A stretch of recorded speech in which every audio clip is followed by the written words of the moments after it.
اور میں اس کی وجہ آپ کو یہ بتاتا ہوں کہ اس کے دو پہلو ہیں. ایک تو یہ special economic zone industrial park بن رہی ہے اور فیوچر پاکستان کا انڈسٹریلائزیشن میں ہے. یعنی اگر ایک قوم کی دولت میں اضافہ ہونا ہے, ویلتھ کریشن ہونی ہے, تو وہ انڈسٹریلائزیشن کے بغیر نہیں ہو سکتی. اور دوسری اس کی خوشی کی بات یہ ہے کہ ہماری یہ جو رشیا کا اکنامک زون ہے, اس کی کولیبریشن یہ سی پیک کے اندر آتا ہے, یعنی جو چائنا پاکستان اکنامک کوریڈور کا حصہ ہے. یہ بھی بڑی خوشائن چیز پاکستان کے لیے اس لیے ہے کہ آج اگر دنیا میں جو سب سے تیزی سے ملک ترقی کر رہا ہے وہ چائنا ہے, اور اس کی جو ترقی ہے اس سے ہم سب سے زیادہ سیکھ سکتے ہیں. جو مغرب کے ملکوں کی انڈسٹریلائزیشن ہے وہ پرانی ہے, اور وہ اس سے ہم ریلیٹ نہیں کر سکتے. یعنی اس کی جو انڈسٹریلائزیشن ہے اس سے پاکستان اتنا نہیں سیکھ سکتا. لیکن چائنا کی سب سے ریسنٹ یعنی جو انڈسٹریلائزیشن ہے وہ پچھلے 30-40 سال میں چائنا انڈسٹریلائز ہوا ہے, اور جس تیزی سے ہوا ہے اس سے ہم بہت کچھ سیکھ سکتے ہیں. میں رشیا کے اکنامک زون کے لیے ایک چیف منسٹر صاحب آپ کو پہلے ایک وارننگ دے دوں. یہ مجھے آپ دکھا رہے تھے کہ اس میں بڑا انٹرسٹ ہے لوگوں کی, اس کو کالونائز کرنے کا, زمینیں خریدنے کا. یہ ان کی زمینوں کو بالکل بیچے نہ. یہ تو بڑا اچھا ہو گیا کہ ہمارا سینچری اسٹیل آ چکا ہے, چائنیز کی فرم, وہ تو آ گئی. لیکن ان کو لیز پہ رکھیں, اور لیز پہ کم پیسے پہ لیز کریں, کیونکہ جو بیچیں گے خطرہ یہ ہے کہ جب آپ ان کو زمینیں بیچیں گے یہ پھر ریل اسٹیٹ بن جاتی ہے. ہماری جو کئی انڈسٹریل زونز ہیں وہ ریل اسٹیٹ اسپیکولیشن میں چلی جاتی ہیں. قیمتیں اتنی بڑھ جاتی ہیں وہاں کہ وہ جو انڈسٹری ہے وہ وہاں آتی نہیں ہے, کیونکہ انڈسٹری اگر پہلے اتنی مہنگی زمین خریدے گی پھر اس کے اوپر انڈسٹری لگائے گی تو اس کے پاس نفع تو نہیں بچنے لگا زیادہ. اس لیے وہ انڈسٹریلائزیشن کے سامنے بہت بڑی رکاوٹ ہے کہ یہ جب اسپیکولیشن میں زمینیں بکنی شروع ہو جاتی ہیں. لہٰذا ان کو لیز پہ دیں, کیونکہ میں یہ چاہتا ہوں کہ صحیح معنی میں جو لوگ انڈسٹری لگانا چاہتے ہیں وہ یہاں آئیں, بجائے اس کے کہ لوگ جو پراپرٹی کا وہ جو سارا پاکستان میں اسپیکولیشن میں کام شروع ہو جاتا ہے, یعنی پراپرٹی کی قیمتیں بڑھتی جاتی ہیں صرف اسپیکولیشن پہ. دوسری چیز جو پاکستان کو سب سے زیادہ ضرورت ہے, ایکسپورٹ کے لیے انڈسٹری لگے. ہمارا مسئلہ کیا رہا ہے آج تک, جب سے پچھلے 50 سال سے, اس سے پہلے پاکستان بڑی تیزی سے انڈسٹریلائز ہو رہا تھا. ہمارا مسئلہ یہ رہا کہ ہم نے ایکسپورٹس کے اوپر توجہ نہیں دی. اب جب تک آپ دوسری دنیا کو چیزیں زیادہ بیچیں گی نہیں, آپ کی دولت کیسے بڑھے گی؟ تو اگر آپ کی ایکسپورٹس نہیں بڑھتی تو ملک کی دولت تو نہیں بڑھنے لگی. اور صرف ہم اگر اپنی اناج بیچیں, گندم بیچیں, چینی بیچیں یا چاول بیچیں, اس سے تو پاکستان امیر نہیں ہونے لگا. ہماری جو اوسط آمدنی ہے اس سے تو اوپر نہیں جائے گی. تو چائنا سے جو ہم سیکھ سکتے ہیں, انہوں نے جو انڈسٹریلائز کیا, انہوں نے جو انڈسٹریلائزیشن تھی, انہوں نے خاص توجہ اپنی ایکسپورٹس پہ دی. ان کی جو اسپیشل زونز بنی انڈسٹری کی, وہ اس میں صرف شروع میں ایکسپورٹ کے لیے انہوں نے دنیا سے انڈسٹریز کو کہا کہ آ کے یہاں سے ایکسپورٹ کرو, اور ادھر سے ان کی ڈیولپمنٹ شروع ہوئی. ہم نے کبھی بھی ایکسپورٹس کے اوپر توجہ نہیں دی. تو یہ جو رشیا کی جو انڈسٹریل اسٹیٹ جو اسپیشل اکنامک زون بن رہی ہے, اور وہ بھی سی پیک کے نیچے, یہ ہمارے لیے ایک بہت بڑی اپرچونٹی ہے کہ جو آپ کی یہاں اتھارٹی بنے گی اس کے لیے بڑا ضروری ہے کہ پریفرنس دیں, اگر زیادہ لوگ آنا چاہیں ایکسپورٹ کی انڈسٹری کو پریفرنس دیں. اور دوسری چیز کہ ون ونڈو آپریشن, کیونکہ آپ نے اب اتھارٹی بنائی ہے, اس کا مقصد ہی یہ ہے کہ جب ایک انویسٹر آتا ہے اس کے لیے آسانیاں پیدا کریں. جتنا انویسٹر کے لیے آسانیاں پیدا کریں گے اتنے زیادہ انویسٹر آئیں گے. ہمارے اب تک بدقسمتی سے ہم انویسٹر فرینڈلی کنٹری نہیں رہے. ہم انویسٹرز کے لیے آسانیاں نہیں ہم نے پیدا کی. سمپل یہ لاجک یہ ہے کہ ایک انسان, میں اگر اب میرے پاس پیسہ ہے اور میں کچھ کاروبار شروع کرنا چاہتا ہوں تو میں کاروبار تو تب شروع کروں گا اور اس میں سے مجھے نفع ملے گا. میں خیرات کے لیے تو کاروبار نہیں لگاتا. تو انویسٹر ادھر آتا ہے جدھر اس کو پروفٹس ملیں. تو پروفٹس ملنے کے لیے گورنمنٹ کا کام ہے ان کے لیے آسانیاں پیدا کریں, اور یہ جو اسپیشل اکنامک زونز ہیں ان کے اندر انسینٹیوائز کریں. اس وقت چائنا کے اندر بہت ان کی انڈسٹری ہے, کیونکہ ان کی جو لیبر کی قیمتیں ہیں جو وہ اتنی اونچی بڑھتی جا رہی ہیں کہ ان کی بہت سی انڈسٹری ہیں جو اب دوسرے ملکوں میں جا رہی ہیں جدھر مزدوروں کی کم قیمت ہے, یعنی لیبر کی تنخواہیں کم ہیں. بنگلہ دیش جا رہی ہیں, ویتنام جا رہی ہیں. تو ہم پوری اب کوشش کر رہے ہیں, میری گورنمنٹ پوری کوشش کر رہی ہے کہ ہم ان کو وہی انسینٹیوز دیں تاکہ وہ بجائے ادھر جانے کے پاکستان آئیں, کیونکہ ہمارے اس وقت پاکستان ایک اٹریکٹیو جگہ بن سکتی ہے. صرف ہمارا مسئلہ یہ ہے کہ وہ جب انویسٹر آتا ہے تو ہم اس کے لیے اس طرح کی آسانیاں نہیں پیدا کرتے, اس کی رکاوٹیں نہیں دور کرتے. تو وہ بھی ہماری پوری اب بورڈ آف انویسٹمنٹ کے ساتھ ہم بیٹھ کے, اور میں خود پرائم منسٹر آفس خود, اب ہماری پوری کوشش یہ ہے کہ جو ایک تو انسینٹیوائز کریں تاکہ ہم اٹریکٹ کریں باہر سے بھی, اپنے لوگوں کو بھی, اپنے جو انڈسٹری لگانے والے ان کو بھی ہم اٹریکٹ کریں اور ان کو انسینٹیوائز کریں. کوئی ضرورت نہیں کہ پاکستانی جا کے اب دبئی میں بھی فیکٹریاں لگا دیتے ہیں, بنگلہ دیش بھی چل کے ملیشیا چلے جاتے ہیں, تو پاکستان میں کیوں نہیں انویسٹ کرتے؟ اور اس کی بہت بڑی وجہ یہ ہے کہ ہماری ذہنیت ابھی تک یہ نہیں رہی کہ ہم انویسٹر کو اٹریکٹ کریں, اور اس کو اتنے ہم چکر دیتے ہیں, وہ کبھی اس آفس میں, کبھی فلانے آفس میں, کبھی کوئی رکاوٹ آ جاتی ہے اور وہ پھر اینڈ میں چھوڑ کے چلے جاتے ہیں. تو میری پوری کوشش یہ ہے کہ میری گورنمنٹ کی اب سوچ ایسی ہو کہ سب سے زیادہ بڑا وی آئی پی وہ ہے اس ملک میں جو نوکریاں پیدا کرتا ہے, جو ملک کی ایکسپورٹس بڑھاتا ہے, جو انڈسٹری سیٹ اپ کرتا ہے. اس کے لیے ہم اس کے لیے آسانیاں پیدا کریں. اور آپ دیکھیں گے کہ جتنا اللہ نے ہمارے ملک میں نعمتیں بخشی ہیں, جو پوٹینشیل ہے, یہ لوگوں کو اندازہ نہیں ہے اب اس وقت. اب یہ دیکھیں کہ ہمارے جو حالات تھے آج سے 2.5 سال پہلے, پاکستان بینکرپٹ تھا, ہمارے پاس فورن ایکسچینج ریزروز میں اتنا پیسہ نہیں تھا کہ جو ہم نے قرضوں کی قسطیں دینی تھیں, جو ہم نے باہر کی لائبلٹیز تھیں, پیمنٹس کے لیے ہمارے پاس پیسہ نہیں تھا, اور بڑی مشکلوں سے ہم نے وہ وقت گزارا. ہمارے دوست ملک جس میں سب سے پہلے چائنا, پھر سعودی عربیہ, پھر UAE, یہ اگر ہمیں اس وقت فنڈ نہ کرتے تو پاکستان تو بینکرپٹ ہو گیا تھا.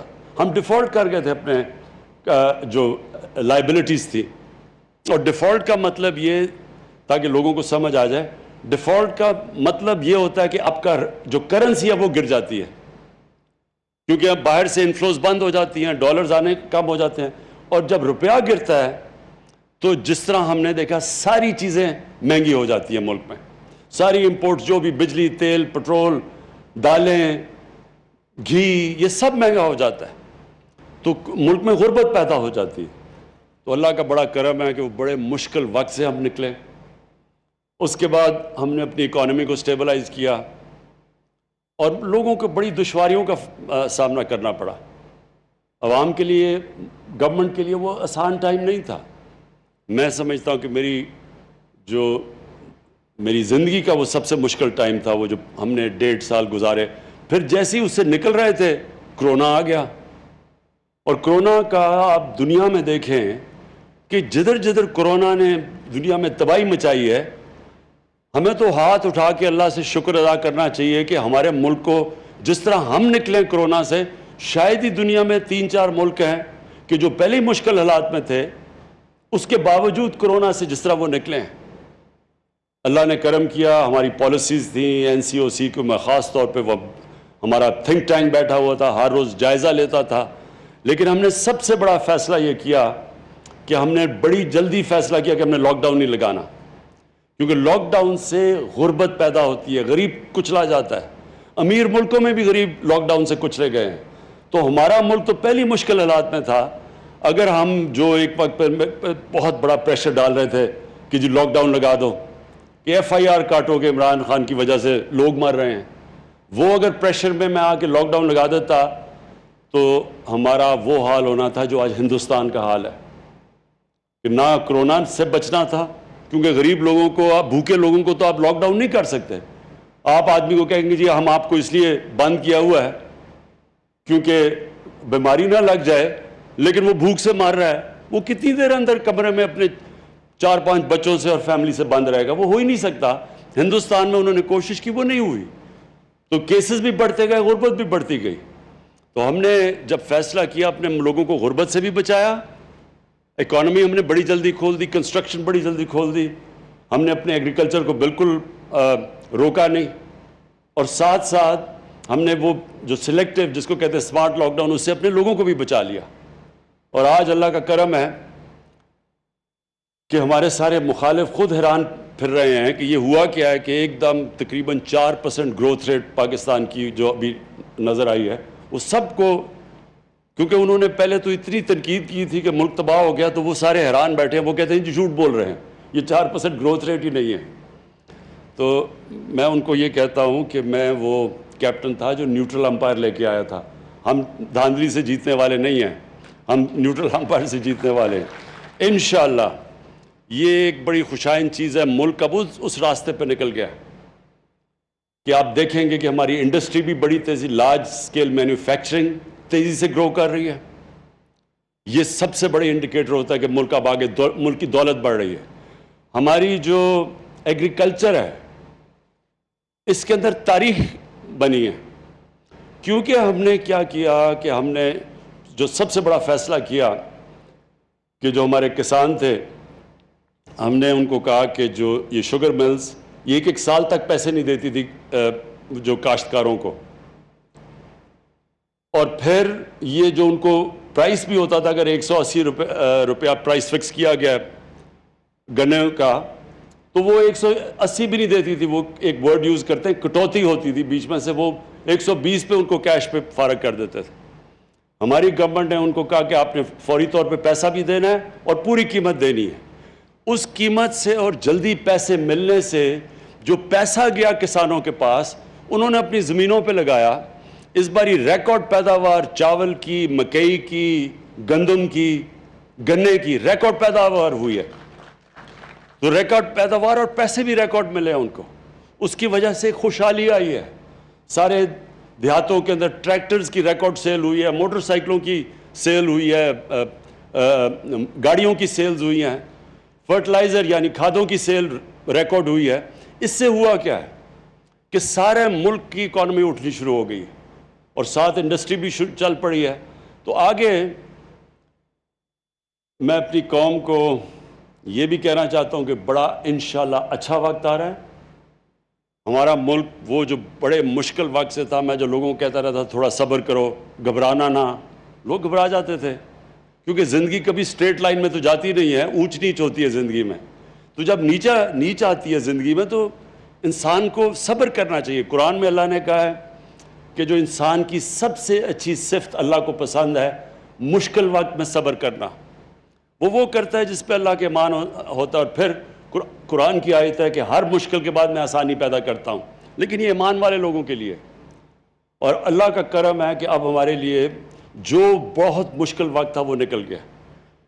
جو میں اپنی قوم کو آگاہ کرنا چاہتا ہوں، جو اب خطرہ ہے ایک، وہ خطرہ یہ ہے کہ جیسے جیسے اب ہماری اکانومی بڑھتی جا رہی ہے، پریشر اب پڑے گا ہمارے کرنٹ اکاؤنٹ کے اوپر. کرنٹ اکاؤنٹ کا مطلب ہوتا ہے کہ ڈالر ملک میں کتنے آ رہے ہیں اور ڈالر ملک سے باہر کتنے جا رہے ہیں.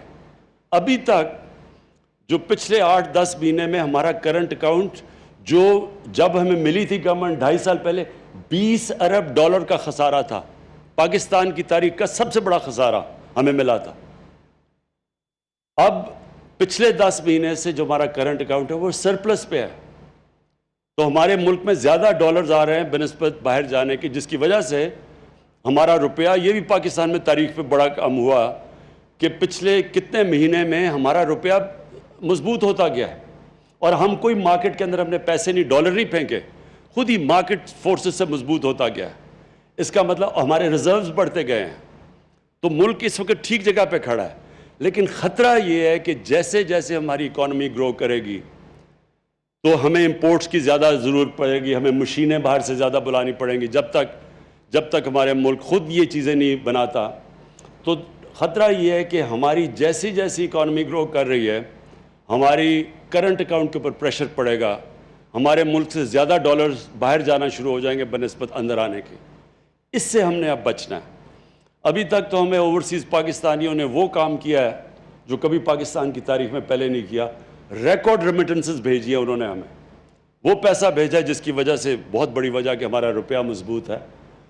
تو انشاءاللہ ہم جو اب پلاننگ کر رہے ہیں کہ جس کو کہتے ہیں سسٹینیبل گروتھ, کہ ہم جب اب اپنے ملک کو آگے بڑھائیں گے تو ساتھ ساتھ ہم نے اس کے اوپر نظر رکھنی ہے کہ ہمیں پھر کبھی IMF کے پاس نہ جانا پڑے. IMF کے پاس ہمیں اس لیے جانا پڑتا ہے کہ جب ہمارا کرنٹ اکاؤنٹ ڈیفیسٹ میں چلا جاتا ہے, خسارے میں چلا جاتا ہے, ڈالرز کی کمی ہو جاتی ہے, روپے کے اوپر پریشر پڑ جاتا ہے, لہٰذا ہمیں پھر IMF کے پاس جا کے ان سے پیسے مانگنے پڑتے ہیں. تو ہم اب جس طرح جا رہے ہیں, ہماری کوشش یہ ہے کہ یہ اور اس طرح کی جو رشیا کا اکنامک زون ہے, اس سے ایکسپورٹس ہماری بڑھیں گی. تو ہم نے وہ پیریڈ جب تک ہماری ایکسپورٹس بڑھتی نہیں ہیں اس سطح پہ ہم نے پوری کوشش کرنی ہے کہ ہم نے ہر طرح اور زیادہ تر ہم ریمیٹنسز اوورسیز پاکستانی سے, اور ہم ان کو انسینٹیوائز کریں گے کہ بینکوں کے تھرو وہ اپنا پیسہ بھیجیں. اس سے یہ ہوگا کہ جب تک ہماری ایکسپورٹس جس طرح یہ رشیا کا اور بھی ہم نے اکنامک زونز جو سی پیک کے بیچ میں بنائے ہوئے ہیں, اب جو اگلا فیز سی پیک کا ہے وہ یہ انڈسٹریل زونز کا ہے. پہلے تو کنیکٹیوٹی تھی اور پاور سیکٹر میں انویسٹمنٹ تھی, اب انویسٹمنٹ آ گئی ہے یہ اس کے اندر جو انڈسٹریل زونز ہیں, اور انڈسٹریل زون سے انشاءاللہ ایکسپورٹ شروع ہوگی, اور ایکسپورٹ سے پھر ہم بچ جائیں گے کہ جو ہر تھوڑی دیر کے بعد جب ہم اوپر جانے لگتے ہیں ہمارا کرنٹ اکاؤنٹ خسارے میں چلا جاتا ہے, پھر بریک لگ جاتی ہے, پھر ہمیں پیسے مانگنے پڑتے ہیں. تو انشاءاللہ ان انڈسٹریل زون سے ہم اتنی زیادہ ایکسپورٹ کریں گے کہ ہمیں پھر اس ٹریپ میں نہ پھنسنا پڑے. تفریح کے لیے ساحل پر جانے والی فیملی وقت کے بھنور میں پھنس گئی. سیاحوں کو معلوم نہ تھا کہ ساحل پر جانے والوں کی زندگی ایک ہی دن میں سمٹ گئی. ہالی ووڈ کی نئی تھرل سسپنس پر مبنی مووی اولڈ 23 جولائی کو سنسنی پھیلانے آ رہی ہے. Nothing separates us. Are we there yet? You said 5 minutes. Technically, it's been more than 5 minutes. Let's just all start slowing.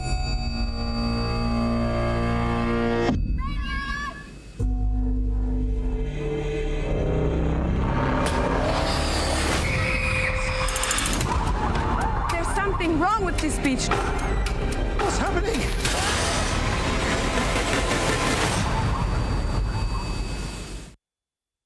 GTV کے اس بلیٹن سے فی الوقت اتنا ہی. دیکھتے رہیے GTV نیوز.